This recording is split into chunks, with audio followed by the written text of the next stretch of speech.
Hey everyone, welcome back to another exciting episode of Attack and Protections. Bancroft here, and I have an interesting deck profile for you. Actually, I would consider this one a fun deck profile.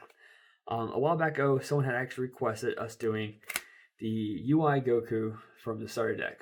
So this was a pretty interesting build.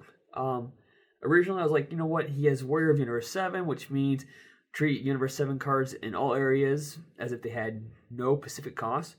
So I was like, screw it, let's make a quad color deck. I didn't like the result, really. So I dialed it back to be primarily a red and blue deck. And I think what I got works out for the best. After spending roughly a month of just kind of like off and on testing with it, I think I'm at the point where it's not going to get any better. I may be mistaken. There might be cards out there that I'm not familiar with. And if there are, put them in the comments down below.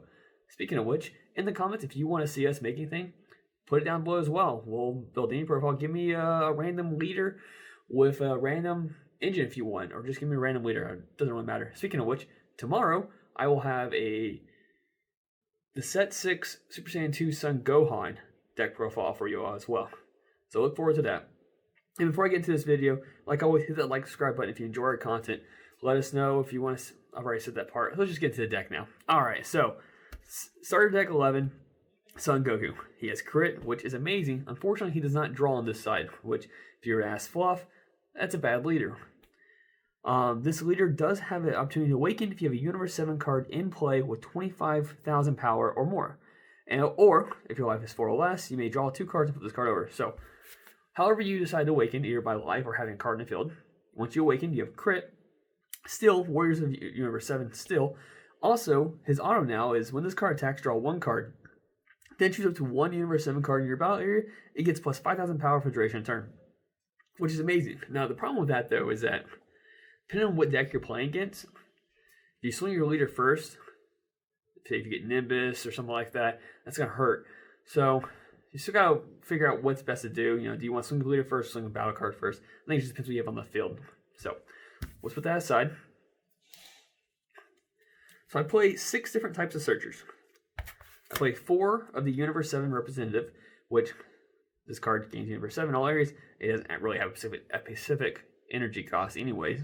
But look at the top 7 cards of your deck. Choose up to 1 Universe 7 among them. Add it to your hand and shuffle your deck. Then I play 2. We are Universe 7. Let's put that shiny on top. Activate main. Choose 1, which is either choose up to 1 Universe 7 card from your drop area. Add it to your hand. Or choose up to 1 Universe 7 card with energy cost 4 or less from your deck and add it to your hand. Then shuffle your deck.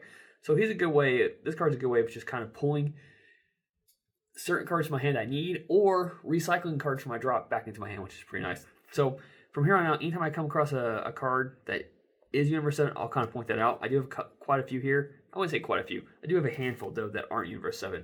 So now, like I said, this is primarily a blue and red deck, and I know energy costs don't really matter for the most part, but for this particular deck, I chose to go with the checkline freezes. Red-blue, if you were to play this card, if there is a red-blue multicolor, when this card attacks, choose up to 1 of your opponent's leader cards or battle cards. It gets minus 5,000 power for duration of turn. Not a bad card if, say, you're going for win and you have enough energy to play this card while also going for win. You can swing from first, which negs the leader down, and then you go for your game-winning one after that. So,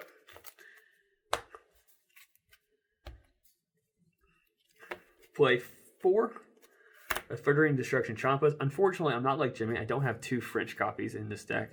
I guess I need to pick up the slack there and get 2 French copies.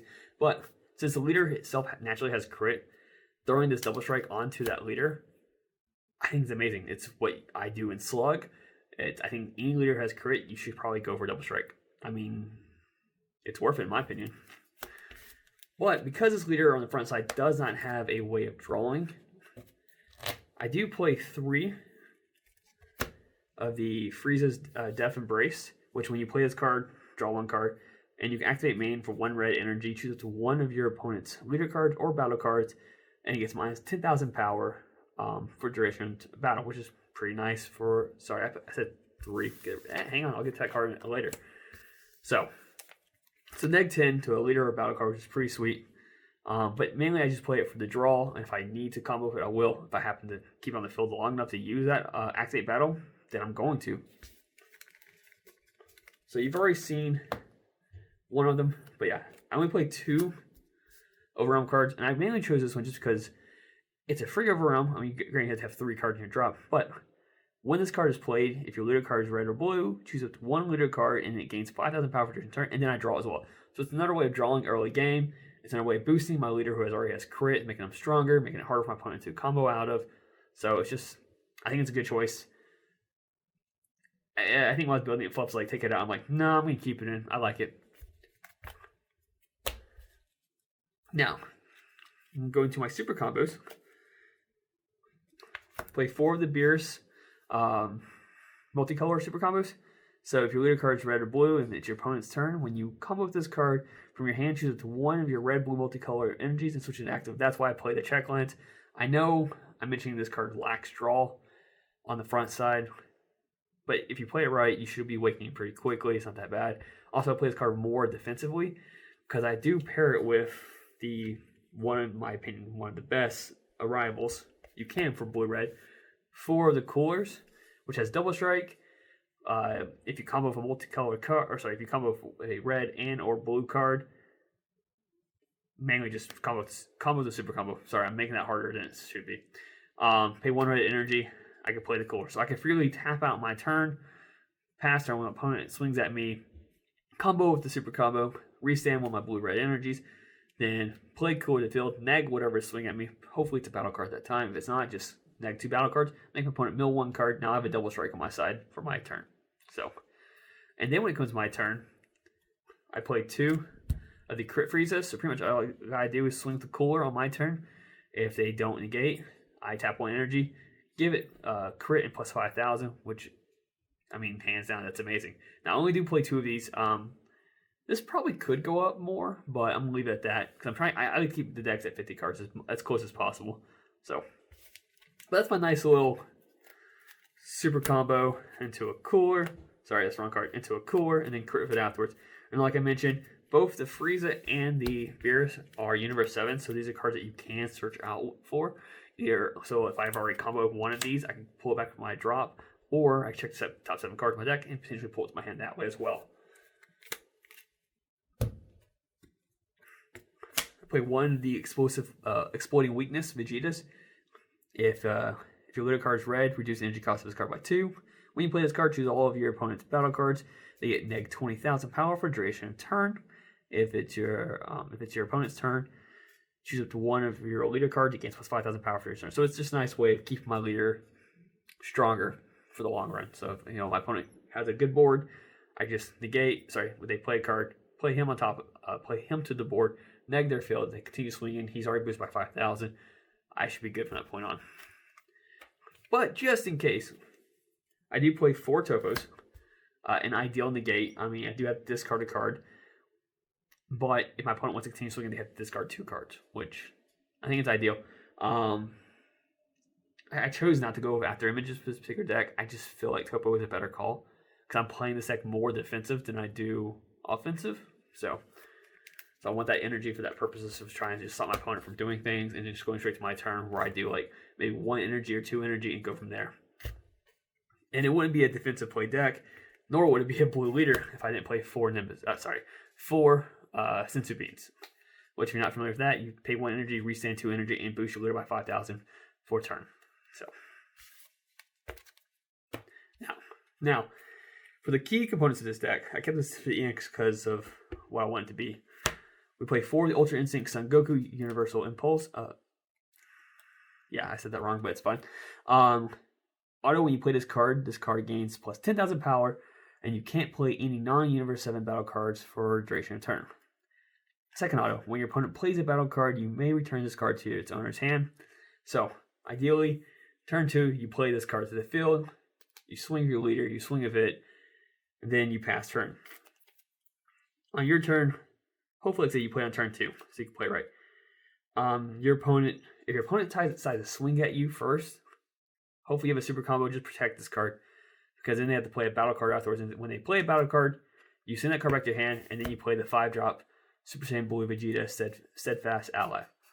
He has blocker, and when one of your, like I said, when one of your red blue multicolor battle cards is removed from the battle area by a skill, if he's not on the field, you could play him to the field, which is pretty nice. Now, like I said, I play this deck in a very defensive manner. So, turn 2, like I said, play the 2-drop. Do what I need to do, pass turn. My opponent will then do their turn. Hopefully they play a battle card. I send that card back to my hand. Play the VG on top of that. My opponent swings at me. Let's say they're swinging at me with something I don't want them to hit. And most times I'll just do it anyways. Activate blocker. Now sometimes they'll try to combo up and take that blocker out. And when they do, well, he's a Universe 7 card with 25,000 power. I'm going to awaken my leader. And then I reveal that I have an SS4 Son Goku Heartfelt Plea in my hand, which then I awaken. Vegeta is pop, ends battle. Whatever they combo is now gone. And now I'll have a 30k on the field with Triple Strike, and then they have to do Offering on top of that. So unless they crit alive, I get to draw 2 more cards. And then when it comes my turn, also, like I said earlier, the leader is draw 2, so he just gets more cards in hand. But then on my turn, if swing, crit, Triple Strike, I mean, for turn 3, it's not bad, in my opinion at least. So, and then you still have 2 energy left over. I swing with my leader as well. If I have the Champa in my hand, I double strike with the leader. I mean, you can potentially do 5 crit life to your opponent on turn 3, which isn't bad. And if you don't have Champa, just hang on to that Topo and just protect yourself. And then that way you go into the next turn, swing with this card again if it's still alive. So, like I said, this deck's more of a fun build. It's not really meant for competitive play. But, I still enjoyed it a lot. And hopefully you guys do too. If you see anything in here, you say, hey, just change some cards around, make it a little bit better. Let me know in the comments down below. So I think that covers all of it. So he's not here right now, so I guess we'll just go into a little spill. Read your cards, know your plays, and like always, fluff out.